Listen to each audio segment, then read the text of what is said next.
You open your eyes, but there's a small detail. You only have one eye to open. The other one you ripped out and threw into a well in exchange for infinite wisdom. Congrats on that career choice, champ. The dawn light streams through Asgard's golden hall, and you already feel that familiar pang in your empty socket. It's not physical pain, of course. It's the constant reminder that you literally mutilated yourself for knowledge. And you know what's worse? It worked. You know everything, absolutely everything, including how and when you'll die, devoured by a giant wolf at the end of the world.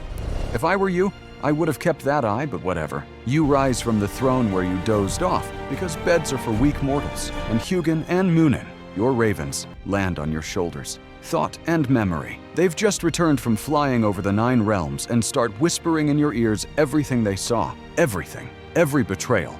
Every conspiracy. Every little disaster happening in all the worlds at once. It's like having the Twitter feed of existence dumped directly into your brain before breakfast. You walk to the window and watch Asgard waking up. Down below, Valhalla warriors are already cheerfully killing each other in the training yard. They'll resurrect at dinner, don't worry. It's their routine. Die, resurrect, drink, repeat. Part of you envies the simplicity of it. Another part, the part that knows what's coming, just feels a weight in your chest. Speaking of weight, the first vision of the day hits you like a hammer. Ragnarok. Again, you see Fenrir, the giant wolf son of Loki, breaking his chains. You see the sky cracking. You see your children falling. You see yourself being devoured. The vision lasts 3 seconds, but feels like an eternity. When you return to reality, you're gripping the window ledge so hard that the ancient wood cracks under your fingers. Deep breath. Put on the All-Father mask. After all, you can't show weakness, ever. I watch you straightening your white beard, squaring your shoulders, assuming that posture of someone who has everything under control. Oscar for best performance, my friend. Breakfast is served in the Great Hall. Roasted boar, mead, bread that never runs out. You sit at the head of the table and try to look majestic while chewing. Thor arrives late, as always, with that wide smile of someone who just broke something important and isn't the least bit sorry. Father, you won't believe what happened in Midgard. You will. You literally already know. Your ravens told you, but you let him talk because that's what fathers do apparently. I destroyed a frost giant nest that was planning to invade a village. And destroyed the village in the process? You ask wearily. Thor's silence says it all. You sigh with the lung you didn't trade for knowledge.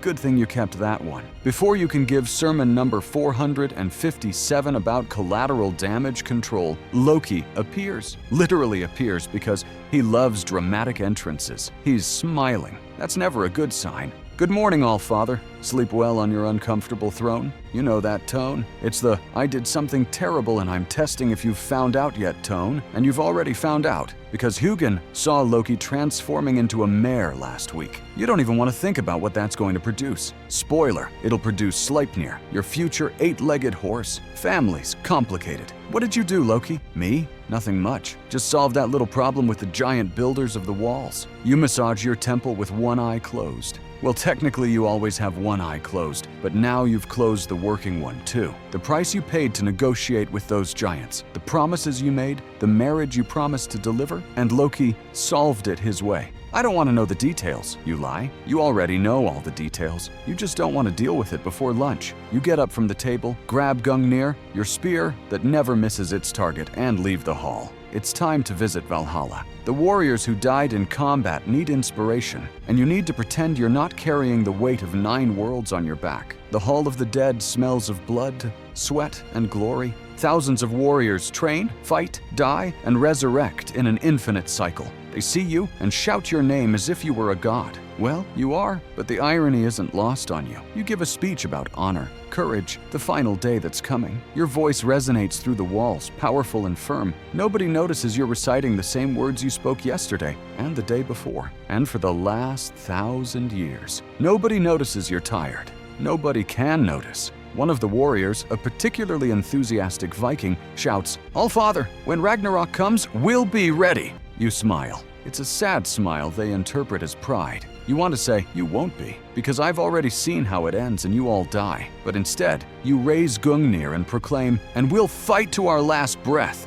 They roar in approval. I watch you descending from the platform and think it must be exhausting to be inspiring when you know the inspiration is pointless. In the afternoon, you ride Sleipnir to the world tree, Yggdrasil. You need to check the roots, the realms, the balance. It's basically divine maintenance. As you gallop through the cosmic branches, another vision hits you, more intense this time. You see Fenrir growing. You see Jormungandr, the world serpent, emerging from the ocean. You see Surtur brandishing the flaming sword. You see Asgard in flames. You see Frigg crying. You see everything crumbling, and there's nothing you can do to stop it. You almost fall off the horse. Sleipnir neighs, worried, and you grab the mane tightly. When the vision passes, you're sweating, trembling, but you can't stop. You can never stop. I'm fine. You lie to the 8-legged horse that was born from the madness of your son turning into a mare. Your life is normal. You descend to Mimir's well, where you sacrificed your eye. Mimir's severed head still floats there, preserved by the water's magic. You have fascinating conversations about the future you can't change and the past you can't forget.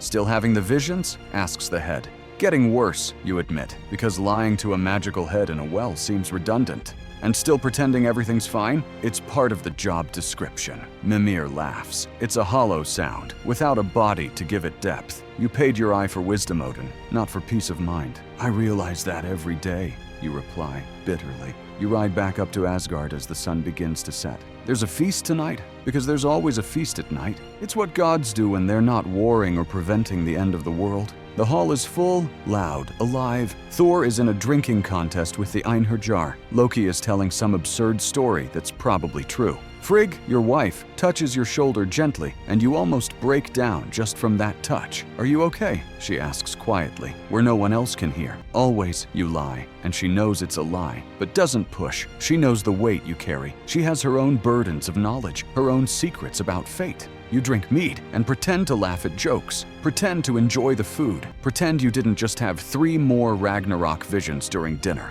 One of them showed Baldur dying, your favorite son, pierced by mistletoe, the only thing in the universe that can hurt him. You can't look at him without feeling your heart tighten. The night progresses. Warriors sing. Gods conspire. The cycle continues. You withdraw to the throne of Hlidskjalf, from where you can see all 9 realms. It's an impressive sight. It's also a curse. You see a child being born in Midgard. You see a giant plotting in Jotunheim. You see elves dancing in Alfheim. You see every small piece of the great cosmic board moving inexorably toward the end. Sleipnir is at your feet, the ravens on your shoulders. Gary and Freki, your wolves, rest beside the throne. You're surrounded by company but have never felt so alone. It's lonely at the top, especially when the top is crumbling and only you can see it. Tomorrow, you murmur to the night. Tomorrow I continue. Because that's what the All-Father does. Continues, fights, leads, carries the weight of 9 worlds and the inevitable end of everything without faltering. Or at least without letting anyone see you falter. You close the remaining eye.